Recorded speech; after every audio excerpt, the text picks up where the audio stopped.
Hello, welcome to the Address of Fear.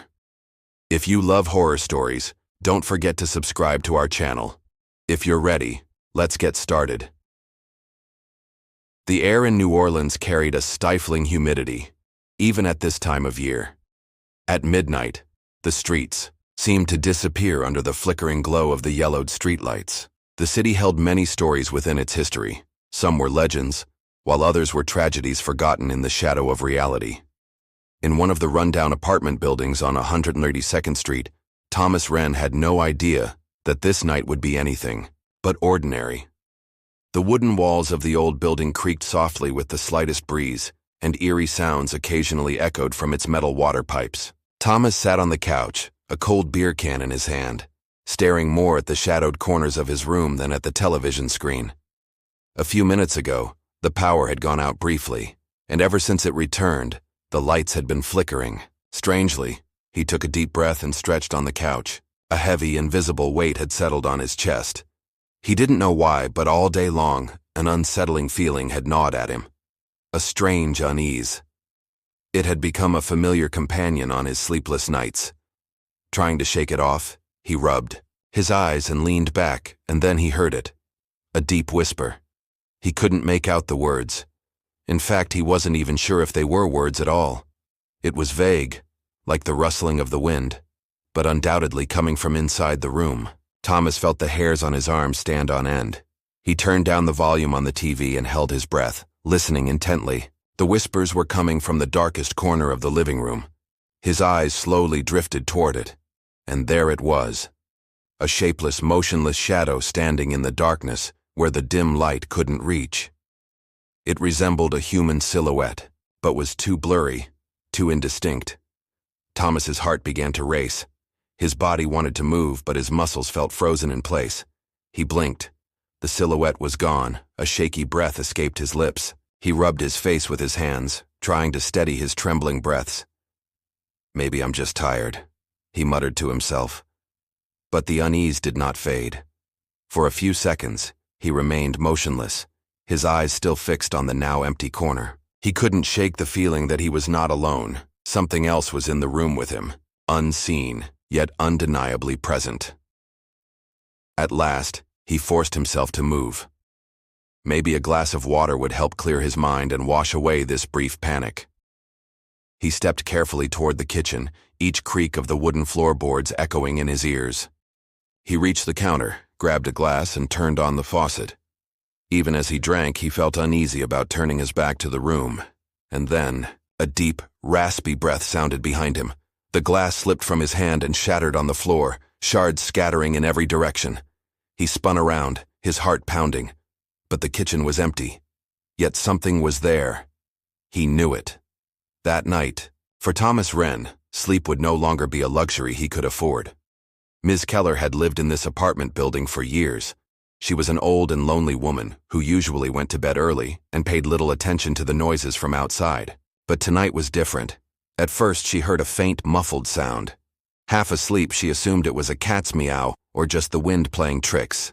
But then, a high-pitched scream pierced the silence, jolting her upright in bed. Her heartbeat quickened. She listened carefully. The scream rang out again, sharper, more terrifying this time. With trembling hands, she reached for the lamp on her nightstand, its dim light casting flickering shadows on the worn walls of her bedroom. She cracked open the window and peered outside, but the street was as deserted as ever. The scream had come from inside the apartment building. She was sure of it. Slowly, she got out of bed, slipped on her slippers, and wrapped her thin nightgown tightly around her body. Then she headed for the door. The hallway was dark. The dim ceiling light casting a yellowish glow created strange shadows on the damp walls of the old apartment building. As she moved toward the direction of the sound, Keller shuddered and hesitated. Something was wrong. There was a strange charge in the air, as if invisible eyes were watching her. Then she heard a noise. Something fell to the ground, something heavy, something wet. And immediately after, a scream echoed. Not human this time, but something else. A guttural, unsettling moan. Keller's breath caught in her throat. Her heart pounded wildly, like a bird trapped in a cage.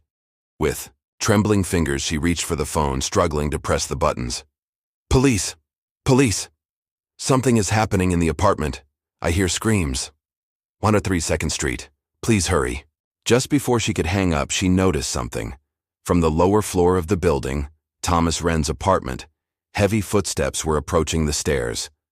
But the steps were irregular, like the sound of a body being dragged. Mrs. Keller's eyes widened. The dim light seeping under her door was suddenly blocked. Someone was standing outside her door. But the door never knocked. Keller took a deep breath and slowly stepped back. She waited in silence, not making a sound. The shadow beneath the door remained still. For a few seconds, the world was swallowed by complete silence. No wind, no other noise from the apartment. Then, the shadow moved. But not in a way a person would. The darkness seemed to seep unnaturally under the door, defying the laws of physics, sliding across the floor like a living entity. Keller squeezed her eyes shut, covering her mouth to muffle her breath. And then, suddenly, everything stopped. Thomas Wren's world, however, had already plunged into darkness. Blood was everywhere. Thick and dark, it had spread like a glistening red pool between the old wooden floorboards. Even the ceiling and walls were splattered with crimson droplets. But the most horrifying thing of all was the body. Mangled, twisted beyond recognition. It barely resembled a human form anymore. The arms bent at impossible angles, ribs shattered and protruding. The face, if it could still be called a face, was completely unrecognizable, frozen in a grotesque expression of silent, eternal terror. Thomas's hands were shaking. His pale face was drenched in sweat, his wide eyes struggling to comprehend the scene before him. He didn't know what had happened. He couldn't remember what he had been doing just minutes ago. The only thing he knew was that after seeing the silhouette in that dark corner, everything had blurred into nothingness. For a moment, his gaze drifted to the other side of the room. And there, it was still there. That thing, motionless, undefined, a faceless, formless mass of darkness. It had no eyes, but Thomas knew it was looking at him. A heavy silence filled the room, suffocating, inescapable. Then, the silhouette moved.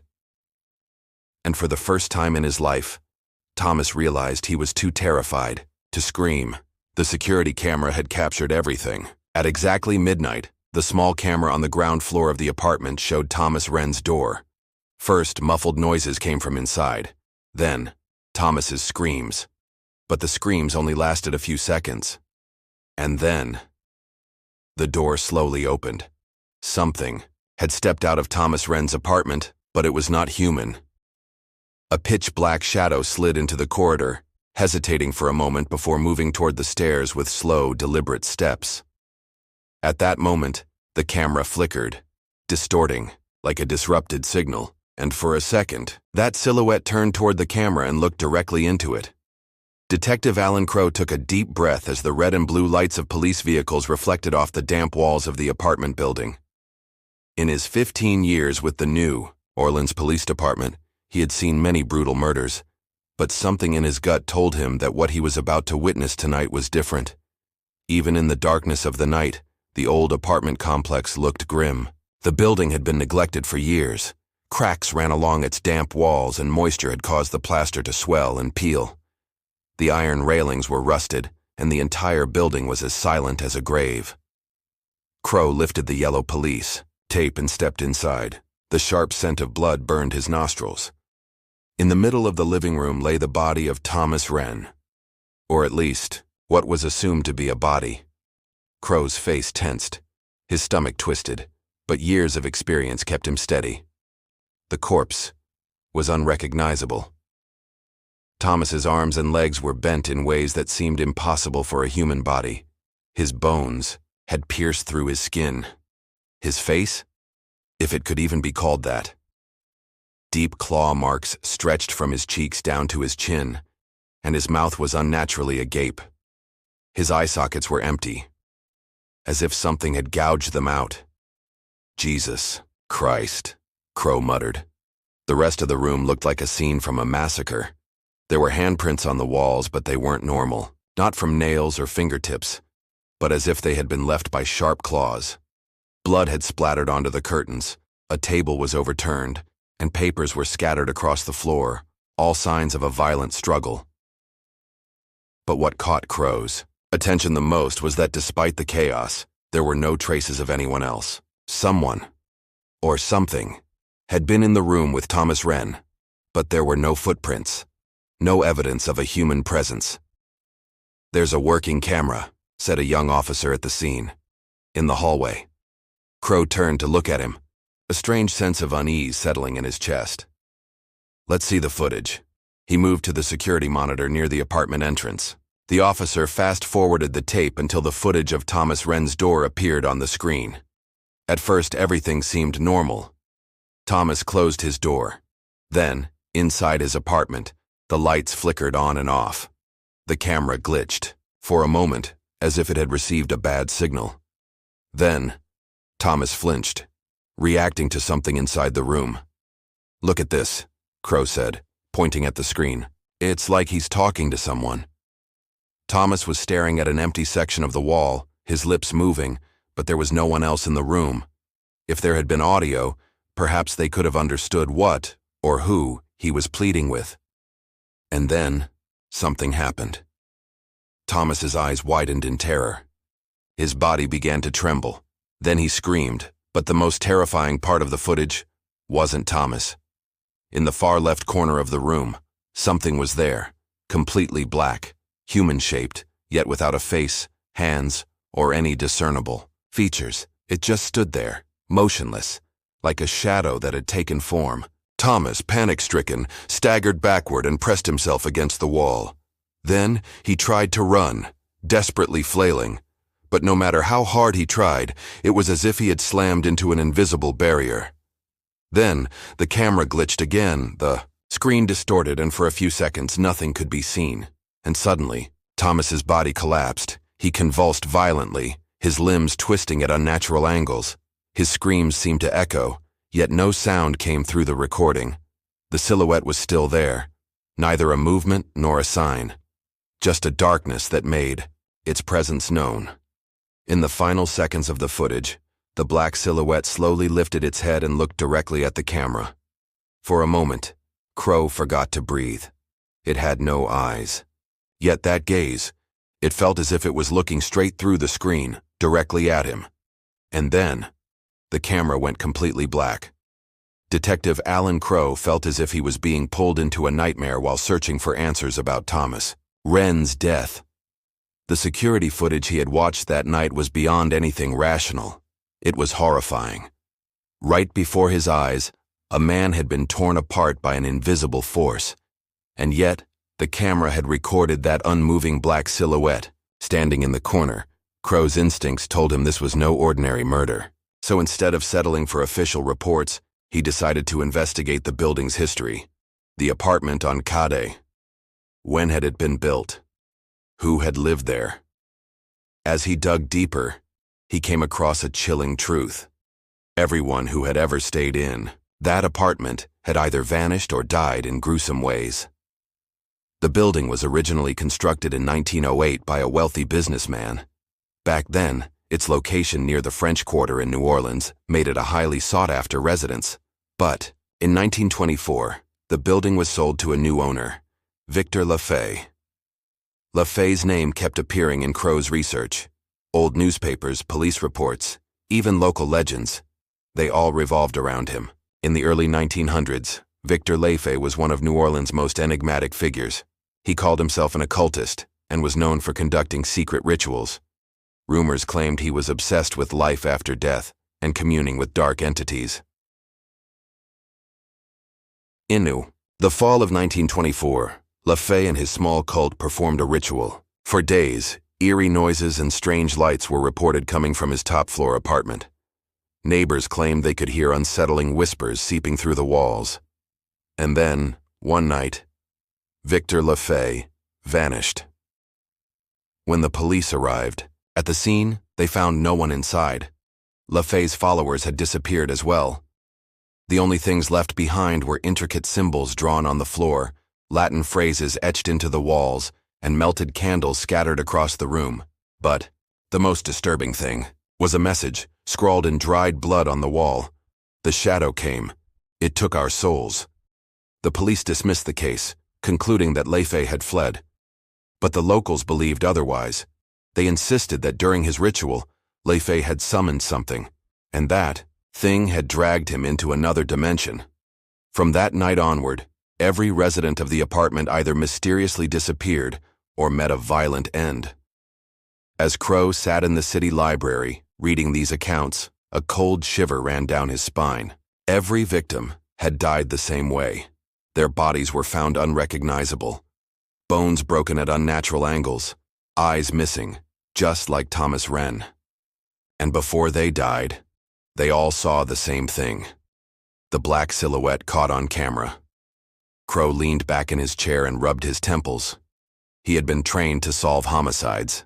But this was something else entirely.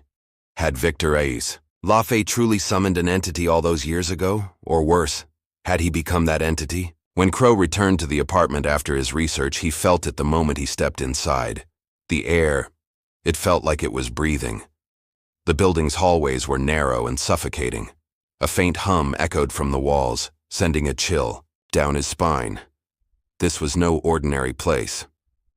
As his footsteps echoed through the corridor, he stopped, because beneath the dim light at the end of the hallway, something was there, a motionless black silhouette just standing there. Crow's breath hitched. His hand went instinctively to his gun, but the presence of the figure made him feel frozen in place. It wasn't moving, yet it was watching him.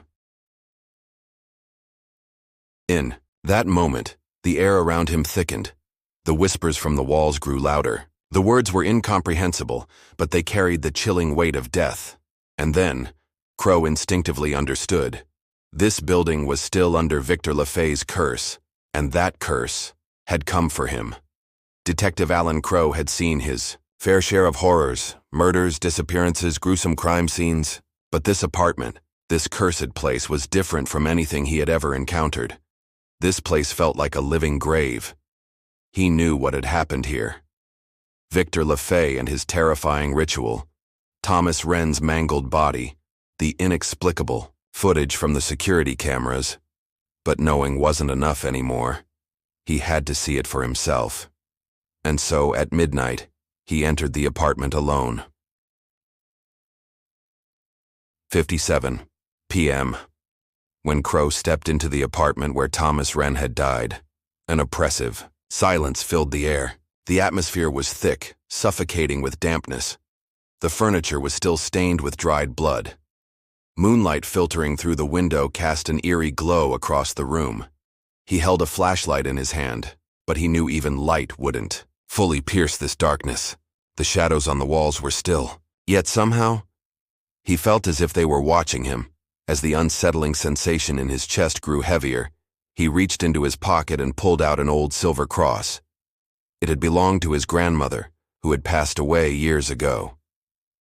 He had never been a man of faith, but tonight was different.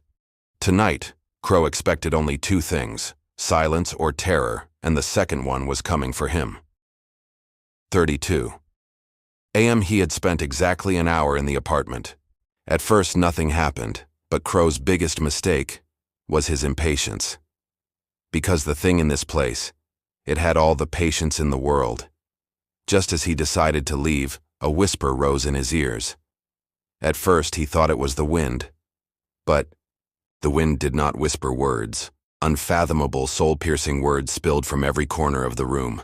Latin, French, he couldn't tell, but he could hear them. And then, a shadow shifted on the wall.